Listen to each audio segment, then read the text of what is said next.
What's up, interwebs? My name is Cravel, and let's have a talk. So, Cravel, you uploaded a couple of unique videos this week. Surely you're gonna make a vlog talking about those and why you did that and stuff. So, let's talk about Overwatch. But for real, since Overwatch came out, I have heard people talking about roles in Overwatch, so the offense, defense, tank, and support roles, and whether or not characters were in the correct space, or whether defense characters should be used on offense, or how many offense characters should be used on defense, and it's an interesting discussion. So today I'm going to talk about offense, defense, tank, and support, and specifically which characters I think should be in which. We are going to go, at least briefly, through every character on the roster, and just a few quick notes. First of all, I am going to have hybrid roles, so characters that I believe fulfill multiple roles at the same time. But beyond that, I just want to mention before we get started that, again, these are my opinions, so obviously this is going to vary from person to person, and many of you guys are probably going to disagree with me, which is fine. That sparks discussion.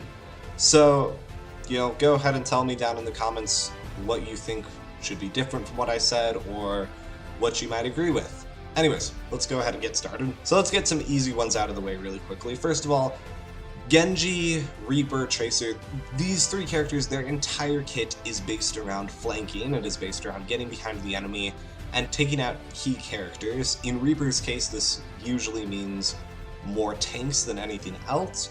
Tracer and Genji are both really good at taking out supports and weaker attackers. So those three, I think, definitely all fit within the offense role.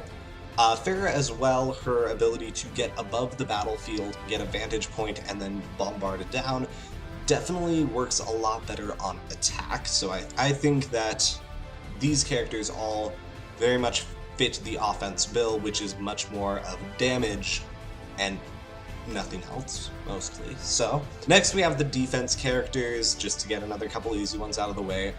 Bastion and Torbjorn, both with their ability to just kind of set up and attack, really helps them zone off and keep the enemy out of certain areas, which I think is the definition of a defense hero. So those two, I believe, can be easily gotten out of the way, and we can just quickly say, yes, these two are defense heroes. As to tanks, D.Va, Reinhardt, Winston, and Zarya all use these barriers and are able to not only protect themselves but their team, which is what the tank is supposed to do. The tank is the person in the front who is protecting their team. So these four, I think, are definitely tanks, no questions about it, even though Winston's barrier needs a bit of work.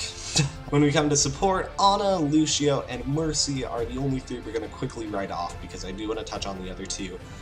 These three are all able to heal very consistently, and while Ana's ultimate is more attack-based, I still see a very support feel from these characters. They are not in the forefront, they are helping their team specifically by keeping them alive. So now let's go through a couple others that I just wanted to touch more on and talk about more.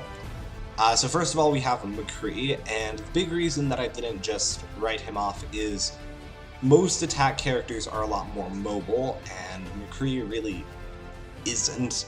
McCree kind of actually is very good on defense. He's able to hide around corners, and using the Deadeye to clear an objective is very useful in a defense situation. So honestly, McCree does feel like he could be useful on offense or defense, but I would still put him in offense. And the big reason behind that is defense is focused more on clearing objectives and controlling what is happening, whereas offense is more about dishing out a beating, and McCree definitely does that much more than a lot of defense characters do. Next up is Soldier 76, and the reason that I held him back is because, of course, he has healing, and why would an offense hero have healing?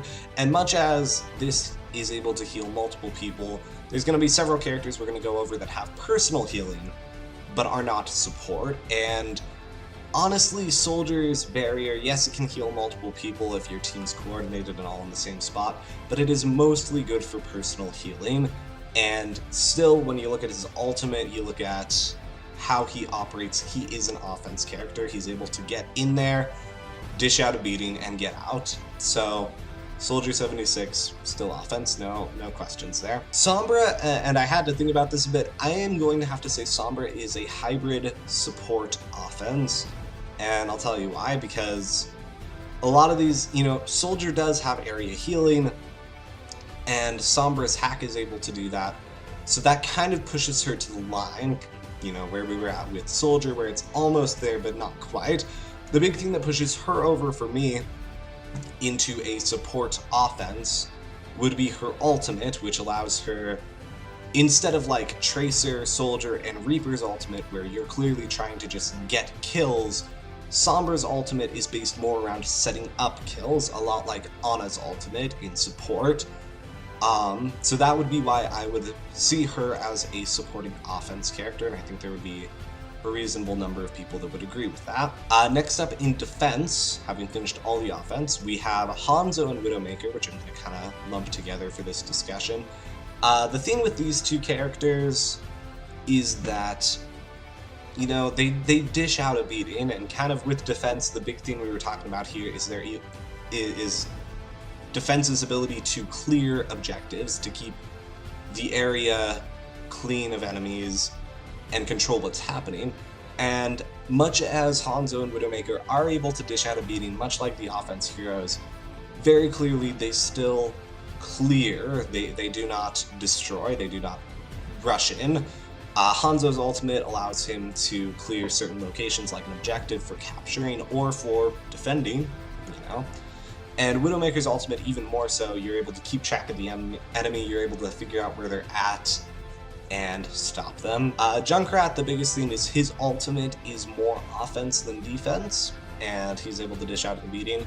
However, the majority of his abilities, his landmine and his bear trap, are much more defense-oriented than anything else. Lastly, in defense, we come to Mei, who has her ice wall and her ability to freeze characters and her ice block. And the thing with Mei is if she had a bit more hit points, she could honestly be a tank, but that is not a strong enough argument to simply call her one, since Bastion, who we just wrote off as defense, actually does have more hit points than her, so Mei is stuck in defense. Although again, I would honestly say that if she had even just 100 more hit points, she would easily be a tank.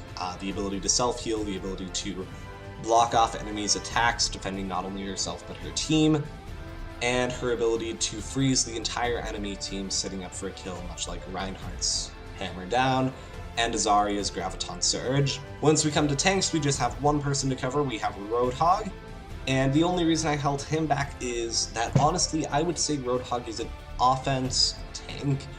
Honestly, Roadhog's kit, much as he is very survivable and is able to take a beating, he is much better at dishing out a beating. The hook shot combo, being able to kill a number of characters, is really what makes him a powerful pick, not his ability to defend his team, unlike a Reinhardt and a D.Va and a Zarya. So with Roadhog, I would definitely have to say offense tank. The only reason D.Va does not fit this bill, since she is also able to move around and dish out quite a beating, is simply because of the defense matrix, which can actually block off quite a bit of damage. Coming to support, we have Symmetra, who is not even, she's not a hybrid, she is straight up defense, and always has been. Honestly, with her rework, I was kind of expecting her to end up more support-like, but she just turned more defense. Torbjorn has shown that armor as extra hit points is a very defensive thing to do, and her ability to place up turrets and even the teleporter, while it is a support movement, is a lot different from the others. It does not completely undo a push, and it does not, completely negate ones like Lucio or Zenyatta's ult would. It just simply is there and is helpful, the teleporter. So honestly, Symmetra, and I'm okay with her in defense. She is at this point a very powerful defense, but she is not support. So, coming lastly to Zenyatta, and Zenyatta, again, I would have to say is offense support. And the biggest thing with that is during a team fight, you are not going to see a Zenyatta healing a ton. Zenyatta kind of puts up the orb and does his thing, and that is the big reason that he stays in support, honestly, not even his ultimate, because the orb, while it's not his biggest thing, it's not what he's doing all the time, it is always up, and he's not, he doesn't necessarily need to be focused on keeping it on different people, although he should be. This orb is always healing no matter what he's doing, which is definitely a very helpful and very powerful thing. But the big thing that Zenyatta provides is, of course, his Discord Orb and his damage outside of his ultimate. His ultimate, though, is what really pushes him into support much more than his shift. And, it's pretty self-explanatory. You heal up the entire team, you're support. All in all, though, I do believe that the majority of the cast of Overwatch is well-placed. And with the ones that, much as I would put them differently, I don't think there's a problem with where they're at right now. As I'm sure you noticed, a lot of them are in one of the two roles that they should be. The biggest exception is Symmetra, and at this point, I think it's just too late to change that, which is okay. I'm fine with that, and I would rather Blizzard spent their time on new characters and new content rather than shifting one character to defense. Overall, though, leave a like if you enjoyed this video. Let me know what your opinions on this are. Have a great day, everyone. Toodles.